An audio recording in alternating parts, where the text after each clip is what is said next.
Thank you, Fran. Shabbat Shalom. Greetings to you all. Well, it certainly feels like fall is coming.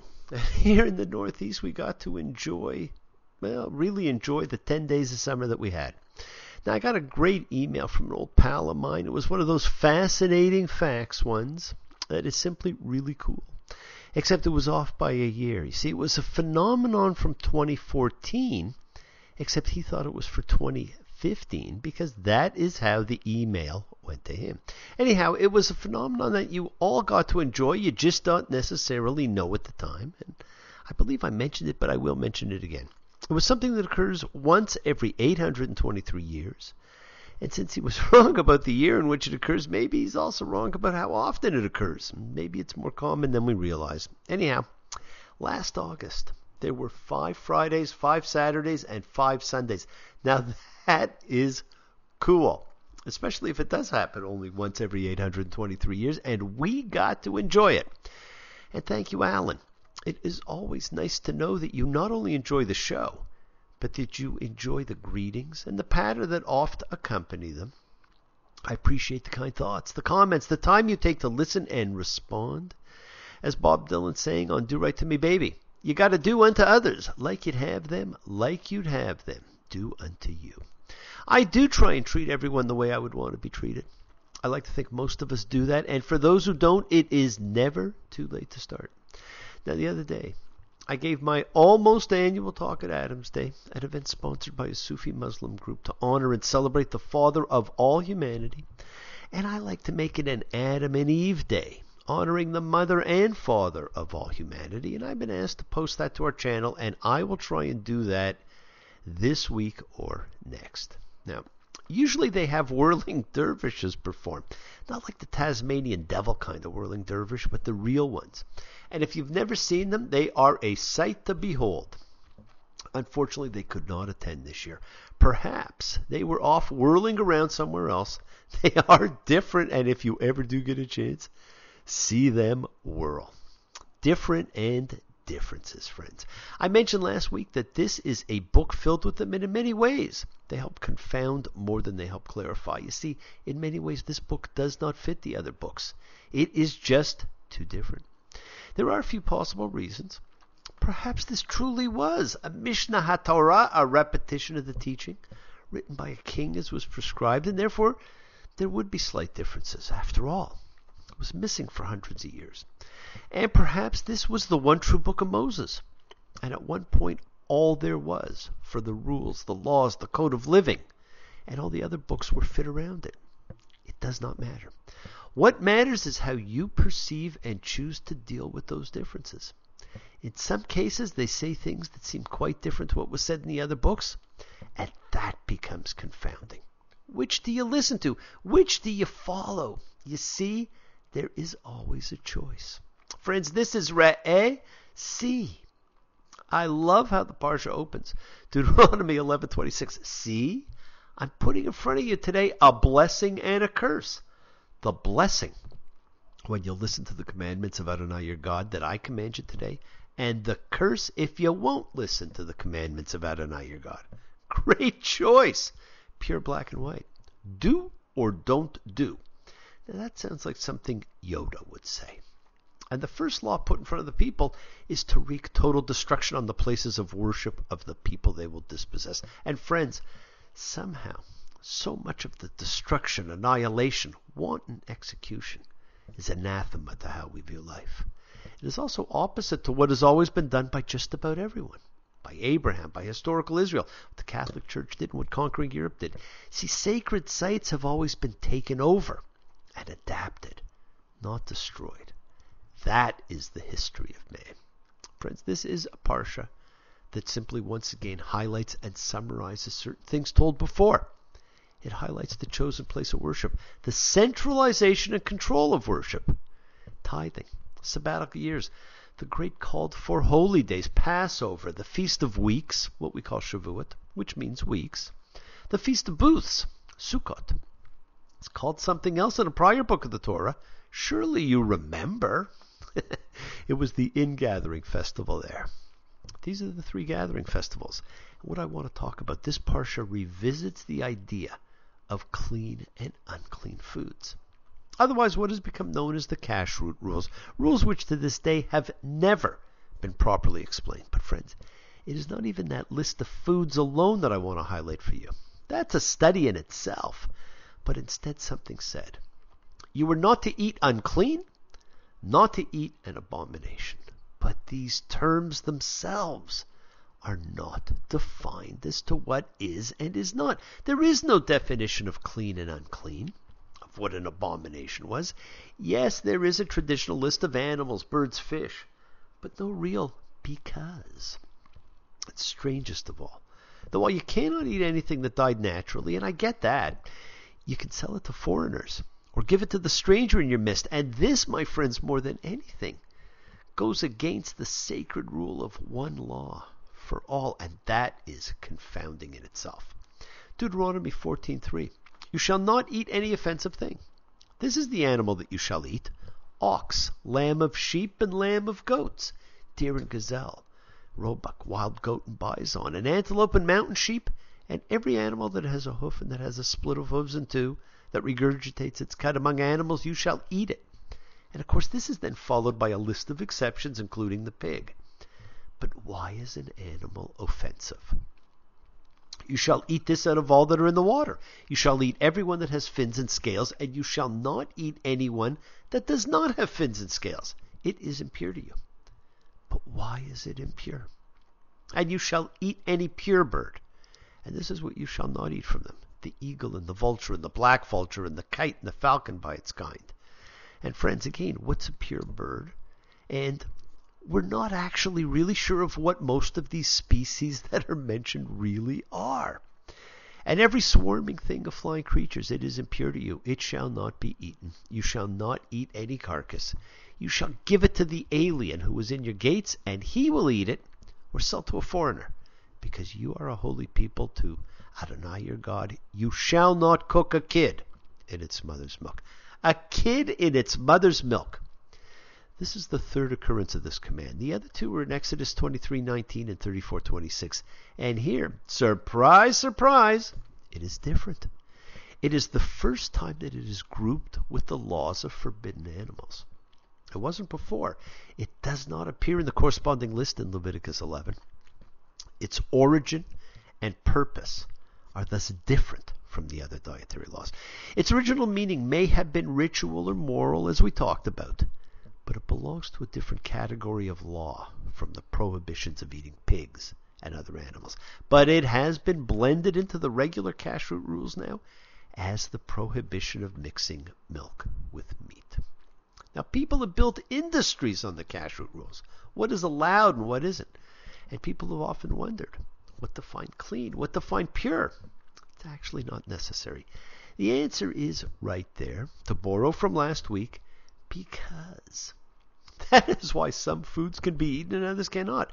There is no one true reason. None of what you read on the subject is wrong, but none is the capital T truth either.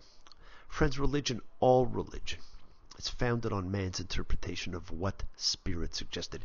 Keep going to your Kavanaugh, your intention, and you can never be wrong. Yes, you may change, and you will change. Progress, examine, participate, learn, teach. You're on a never-ending journey through the recesses of sacred time and sacred space contained within your heart, your mind, your soul. And that is why many find it through different vehicles. Some through prayer, some through study, some through meditation, some through yoga, some through crystals, some through sacred shamanistic journeys, some through the chakras, some through the tree of life, some even through conscious altering drugs. Their purposes are the same, to take you to the same places. What goes up must come down. Spin and wheel, gotta go round. Talking about your troubles, it's a crying sin. Ride a painted pony, let the spinning wheel spin. And tied to the rules of food and holy day gatherings, another huge difference is about to be announced. But rather, you shall inquire at the place that the Lord your God will choose from all your tribes to set his name there, to tent it, and you shall come there. Boom! There will now only be one place of worship. There are not to be temples of the Lord all over the world or even all over Israel. There is to be only one place. Now, this does not preclude having synagogues, churches, mosques, temples, houses of study. It just means that worship involving sacrifices, because this was a religion based on sacrifice, can be done only in the one sanctioned place. This is part of the centralization and formalization of religious practice and by a set group, whereas through much of Israel's early history, worship occurred at more than one location, as did sacrifices. It might beg the question that since God cannot be contained within the entire universe at all, how can a structure built on earth by humans possibly house God? And our sages came up with a great answer. God causes his name to be contained in the structure, and therefore the divine name becomes a tangible entity, and it is connected to the structure, that is, to the tent of meeting. The visible symbol of the presence of the divine name is the ark. And so every occurrence of this expression in Deuteronomy refers to the place where the ark is. Now later the ark and the tent of meeting will be moved to the temple that Solomon builds in Jerusalem. And on that occasion, Solomon will use some of these same terms to convey that the name is now housed in the temple. For prayer and sacrifice, Israelites are to focus their attention in the direction of the place where the name of the Lord is housed. And that helps explain why the name is not said. It represents God. It becomes his or her emissary. And we are told, you shall eat there in front of the Lord. Now there's two things to note here. The word there and what the food represented. A sacrifice is a sacred meal eaten in the presence of God. Wow! When's the last time you felt that way when you sat down to eat? Surely you remember, don't you?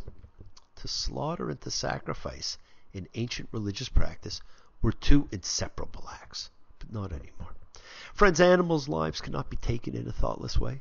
If one wishes to eat meat, the animal must be killed at one central place of worship, called the tabernacle in Leviticus, and the place where the Lord sets his name in Deuteronomy.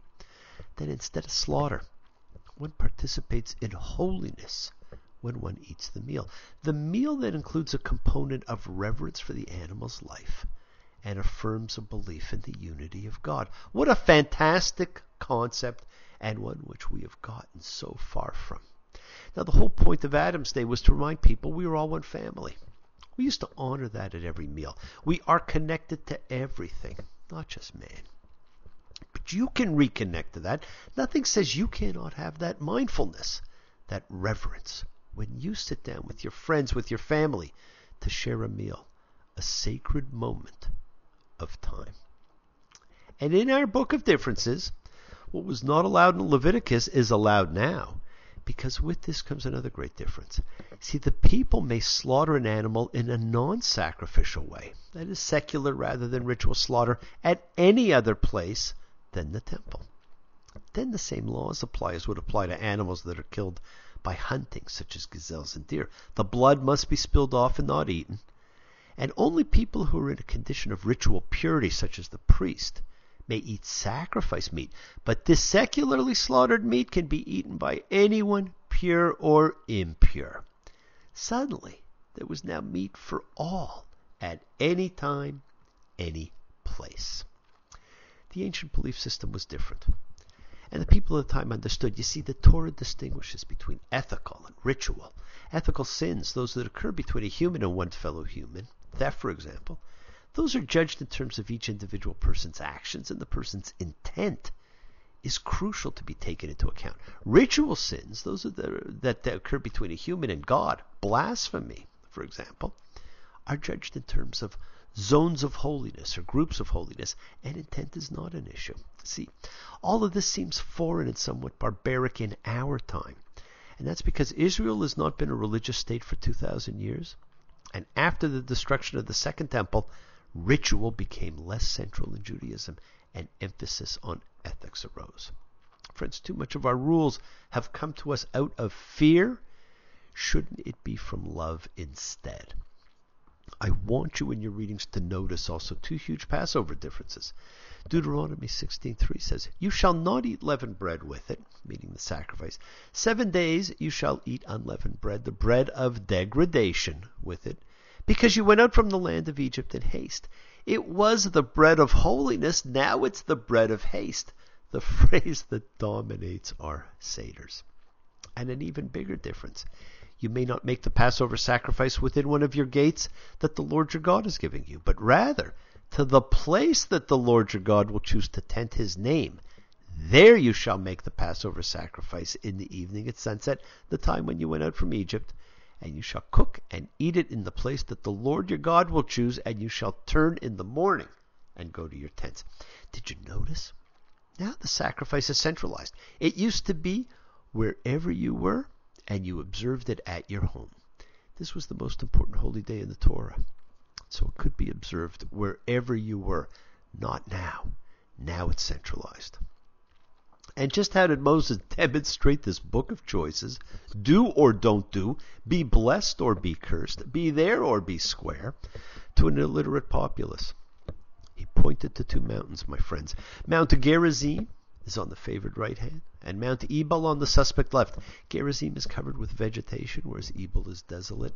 The theology of Deuteronomy is beautifully concretized in the stark opposite of these two mountains.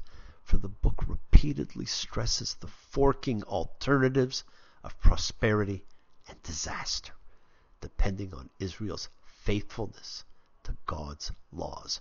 The choice is yours. The world is sacred, and so is everything in it. Express your gratitudes. Friends, light a candle, make a wish. Celebrate your life and the lives of those you love. Share your feelings with them. Live free, be free, honor your freedom, be well, be happy, be blessed. Share and honor the light and all who live in the light, and continue to shine. Continue to send everyone you know goodwill and love. Pray for peace and freedom for everyone, and end to terror and hatred. Remember, friends, we are a community. We learn together, we celebrate each other, we love each other, we share this ride together, men and women equally. Let us send out love, not fear. Fall in love, friends. It is the great gamble worth taking. Ask questions. Do not take because as an answer. See what lies in front of you. Thank you all. Love you. See you all next time. And I do love seeing you all again. And remember, your wishes will come true. And I want to end by wishing a happy anniversary to my wonderful wife. I am truly lucky to have you in my life. And I can't think of a better song to end with than Just the Way You Are by the great Billy Joel from the 1977 Stranger album. I said I love you, and that's forever. And this I promise from my heart. I couldn't love you any better. I love you just the way you are. Bless you all. Thank you all. Shabbat Shalom. Have a fantastic week. See you all next time. Take care. Bye.